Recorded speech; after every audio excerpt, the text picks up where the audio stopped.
langsung di tempat yang cukup istimewa, ya, yang gegak komputer sekarang ini, di MIPE Serdang. Ya. Sepada Perhimpunan Hari Pekerja 2012, Hazri, ada ni kata-kata semangat daripada salah seorang pakar motivasi yang terkenal lah. Kata nama dia John Jim Rohn. Apa kata dia? Bersyukur, berterima kasih dengan apa yang ada sambil kita mengejar apa yang kita tak ada lagi. Itu pastinya berkait rapat dengan kerja lah. Jadi rasanya kalau sebab ada juga pernah cakap kalau 40 tahun kita meluangkan masa dalam satu pekerjaan, baiklah buat 40 tahun tu segembira yang mungkin daripada kerja dengan penuh depresi, tahu-tahu dah pencet. Saya teringat juga kata-kata Ungku Aziz, ya. Pekerja yang baik, pekerja yang cemerlang lah. Kuat bekerja dan banyak juga berbicara. Maknanya orang kata apa, networking lah. Dan pastinya bila kita suka kerja, kita akan lebih cuba memantapkan lagi dan akan cuba membuat pembaharuan. Dan itu sebenarnya berkait rapat dengan tema sambutan Hari Pekerja tahun 2012 tentang penekanan diberikan kepada inovasi. Jadi kita nak cerita lah inovasi macam mana sebenarnya yang kita nak pada pekerja kita ni. Jadi pagi ni kita ada seorang tamu yang juga akan bercerita dengan anda semua lah. Kita juga nak dengar perkataan rakan-rakan kita, tapi sebelum tu kita nak perkenalkan siapakah tetamu kita pada pagi ini. Ya, kita bersama dengan Cik Muhammad Fazli Abdul Manaf di MIPE Serdang pada pagi ni. Selamat datang Cik Fazli. Terima kasih. Baik, jadi Cik Fazli akan kongsikan, ya, buah fikiran bagaimana kita semua, ya, boleh menjadi lebih berinovasi, dan juga kita boleh menjadikan transformasi. Dan kalau anda juga ada pendapat yang ingin anda kongsikan, anda boleh hubungi kami di nombor talian 0389408570. Nombor Serdang, bukan nombor Angkasa Puri. 0389408570 dan juga melalui Facebook Selamat Pagi Satu Malaysia. Macam mana sebenarnya asas untuk menjadi lebih cemerlang dan memberikan pembaharuan kepada tempat kerja? Mungkin Cik Fazli boleh bagi sedikit pembayang lah pada rakan-rakan kita. Okey, terima kasih. Bismillahirrahmanirrahim. Assalamualaikum warahmatullahi wabarakatuh. Dan salam sejahtera. Pertamanya, saya rasa begitu teruja pagi-pagi ini ditempatkan satu tempat yang cukup meriah dengan kehadiran puluhan ribu pekerja seluruh Malaysia untuk meraihkan sambutan Hari Pekerja yang sepatutnya memang kita kena raikan secara bersama sebab kita semua adalah pekerja. Kita semua adalah pekerja. Jadi pertamanya saya nak sebut pada pagi ini bila sebut tentang pekerja berinovatif penggerak transformasi ini, tema Hari Pekerja kita pada tahun ini, pertamanya letak pada diri kita ialah hati. Perbetulkan niat, perbetulkan tekad, perbetulkan cara berfikir, insya-Allah kita akan boleh jadi pekerja yang terbaik. Bila Cik Fazli sebut pasal hati, saya daripada minggu lepas, daripada hujung minggu lepas sampai ke hari Khamis baru ni sampai masuk hari ni, beberapa topik yang dibincangkan tapi semuanya kena dengan hati. Kenapa? Tapi saya tanya kepada tetamu-tetamu pada hari-hari tersebut. Tapi hari ini saya nak tanya pula pada Cik Fazli, dan mungkin daripada skop pekerja juga pula lah, kenapa hati? Sejauh mana niat tu? Ya, penting. Hati ni berkait dengan appearance kita, dengan penampilan kita. Pertamanya, apa saja yang berlaku dengan diri kita ni, apa yang kita buat, apa yang kita cakapkan, apa yang kita tampilkan, semuanya berkaitan dengan hati. Bermula dengan hati. Sebab itu selalu orang sebut, tanya sama hati apa sebab sayang. Memang suara dia sedap. Betul. Tanya sama hati. Hati kita ni, tuan-tuan, sahabat-sahabat di luar sana, juga saudara Azidin dan juga Zalha, ya. Hati. Nabi kita pun berpesan, sesungguhnya dalam diri manusia itu ada segumpal darah. Jika baik darah tersebut, maka baiklah seluruh anggota badan. Jika rosak darah tersebut, rosaklah seluruh anggota badan. Apa tu? Hati. Jadi, sebagai pekerja, kita pergi bekerja untuk apa sebenarnya? Kita tanya diri kita pergi bekerja sebenarnya untuk apa? Adakah semata-mata hanya untuk dapatkan pulangan dalam bentuk kewangan? Ataupun untuk apa sebenarnya? Bermula dari sana, tanya sama hati. Hati kita di mana sebenarnya? Ke mana hati kita? Di mana kita letakkan hati kita? Di mana hati kita menjurus? InsyaAllah semuanya akan membawa diri kita ke mana hati kita. Adakah sebab tu banyak pekerja yang rasa tak puas hati, selalu marahkan bos, selalu luahkan perasaan dekat Twitter, Facebook dan sebagainya? Sebab hati tu tak tenang. Ya, sebab hati itu ada sedikit masalah. Dan sebenarnya berkait rapat, bukan kita boleh letak kalau soal pekerja marah pada bos tadi. bukannya letak pada pekerja 100% lah kan. Bos pun bersangkut juga. Sebab tu saya suka pada satu pepatah Inggeris, to be a good leader you must be a good follower. Untuk jadi pemimpin yang baik, anda juga jadi pengikut yang baik. Ini berkait. Jadi untuk membentuk satu organisasi, satu pasukan kerja yang mantap, bukan terletak pada bos, bukan terletak pada pekerja saja. Hatinya mesti baik. Bos pun hatinya juga mesti baik. Barulah dua-dua jadi baik dan kita semua akan jadi baik. InsyaAllah. Jadi bayangkan dalam ribuan pengunjung yang datang ke sini Jadi kalau semuanya hati penuh bersemangat, hati yang bersih dan juga cukup luas untuk menyumbang kepada pekerjaan. Bayangkan satu negara kita yang pekerja-pekerja lain macam mana. Sebab itulah saya nak sangkutkan semuanya impact yang terakhirnya. Itu yang penting. Impact yang terakhirnya bila sambut Hari Pekerja ni untuk apa? Kita mula bercuti bermula daripada tahun 1973 lagi kerajaan sudah memperkenalkan cuti Hari Pekerja dan tak silap saya pada tahun 1991 kerajaan membuat sambutan Hari Pekerja setiap tahun untuk apa? Untuk meraihkan pekerja. Pihak kerajaan dah menjalankan tanggungjawab untuk meraihkan pekerja, untuk menghargai pekerja. Sekarang sejauh mana kita pula menghargai diri kita sebagai pekerja. Baik. Bagaimana pula dari sebagai seorang majikan yang ada, ni bukan kira saiz, ada syarikat kecil, ada syarikat yang besar, tapi kadang-kadang syarikat yang besar ni boleh memimpin daripada syarikat kecil yang berapa orang ni. Jadi macam mana tu? Hati bos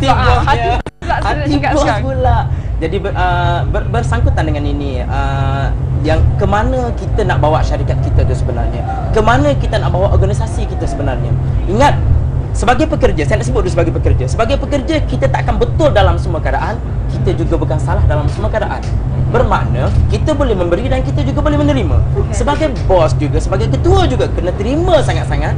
Dan saya pun kebetulan sebagai seorang bos juga dalam organisasi saya tak boleh meletakkan diri saya betul dalam semua keadaan dan saya juga tak boleh meletakkan diri saya salah dalam semua keadaan. Bukan fikiran kita untuk terima pandangan daripada orang lain. Mungkin cara berfikir pekerja-pekerja di bawah kita tu dengan daya inovasi yang ada pada mereka, daya kreativiti yang ada pada mereka, mungkin cara berfikir mereka jauh lebih baik daripada kita. Jadi sebagai bos, jangan tutup fikiran kita untuk terima pandangan daripada orang lain. Ego kena kurang sikit lah. Okey, kita dengarkan apa kata salah seorang penonton pagi ni, para pendengar yang telah pun mula menghubungi kami untuk memberikan pandangan mereka. Cik Yusof di talian. Cik Yusof, Assalamualaikum. Selamat pagi Cik Yusof. Hello Cik Yusof. Hello. Okey, anda boleh terus menghubungi kami di 89408570. Adakah Cik Yusof? Ya, masih Okey. Baik, nampaknya terputus. Tapi tak apa, anda boleh hubungi kami di nombor yang diberikan tadi.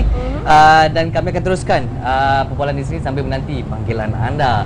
Baik, jadi apa kaitannya pula hati dengan sifat inovasi dalam pekerja? Okey, terima kasih. Saya nak sebut di sini, sekiranya kita meletakkan contoh, niat satu hari kita pergi bekerja hari ini untuk apa?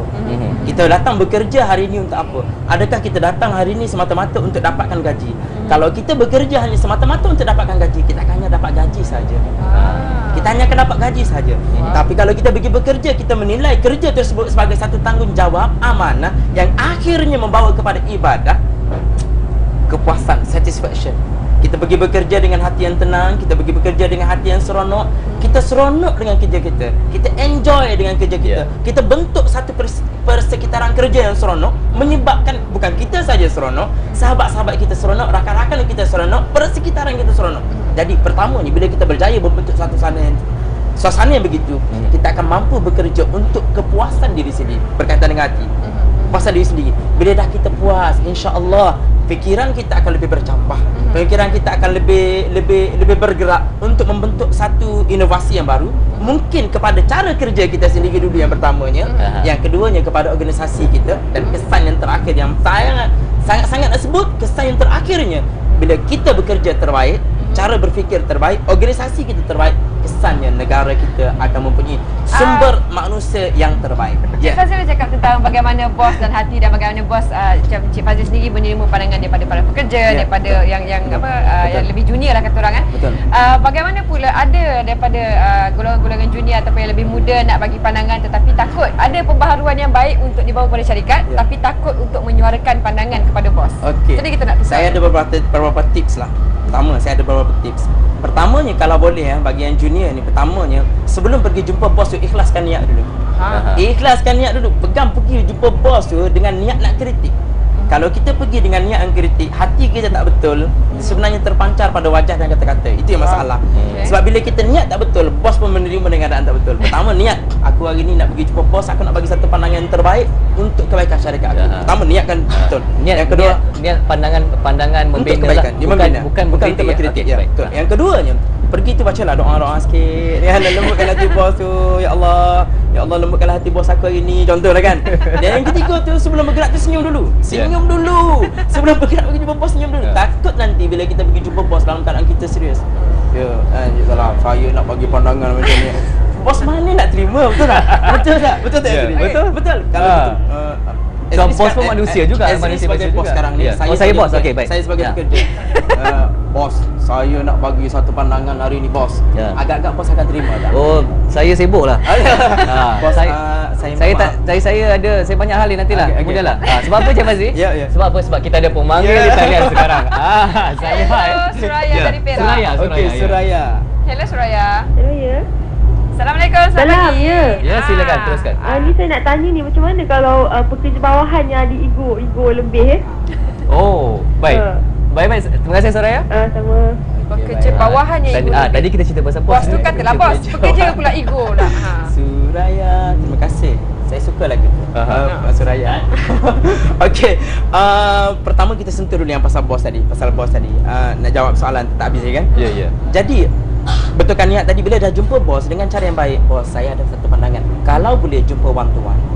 Sebab one to one. Yes, one to one. Okey. Seorang face to face. Jumpa dalam bilik. Sebab kalau kita tegur bagi pandangan depan orang ramai, kita kena jaga ego bos kita. Kita kena terima hakikat dalam apa keadaan bos tak bos. Saya nak sebut yang tu. Sebab ramai orang ni dia bagi pandangan depan orang lain, ego bos akan jatuh. Kalau jumpa face to face, never mind, insya-Allah. Dan bila kita bagi pandangan face to face, insya-Allah bos boleh guna pandangan tersebut seolah-olah pandangan dia pula. Itu biasa. Itu biasa. Bos always right. Okey. Jadi itu yang tentang pekerja bawahan ya Puan Suraya ya, tentang pekerja bawahan yang ada ego. Memang setiap manusia ni dia ada egonya sendiri. Sekarang cara kita mengurus ego tersebut. Saya lebih suka kalau nak menegur staff dengan cara bergurau. Saya lebih suka pergi, kalau yang lelaki kita peluk bau dia sikit, cakap sikit, aku rasalah kalau buat macam ni. Macam mana pandangan kau? Aku rasalah macam mana kalau kita buat macam ni. Apa pandangan awak? Kita bagi pandangan, sebenarnya kita bagi arahan tu. Kita bagi arahan sebenarnya. Tapi dalam keadaan kita peluk bau dia, saya rasalah kalau kita buat macam ni, apa pandangan kau? Dia tahu itu arahan daripada bos dia sebenarnya. Tambah bos yang cakap. Bagilah. Betul juga. One to one. Kalau tak pun tegurlah dalam keadaan berhikmah. Betul juga, bos pun nak tegur anak buah. Ikhlaskan niat dulu.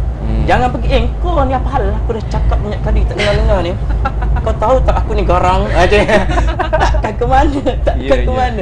Kan? Jadi tegur dengan cara berhikmah. Bos sendiri sebelum tegur tersebut, ikhlaskan hati. Dan kalau perlu, kalau kes-kes yang berat, saya lebih syorkan jumpa seorang demi seorang, face to face. Baik.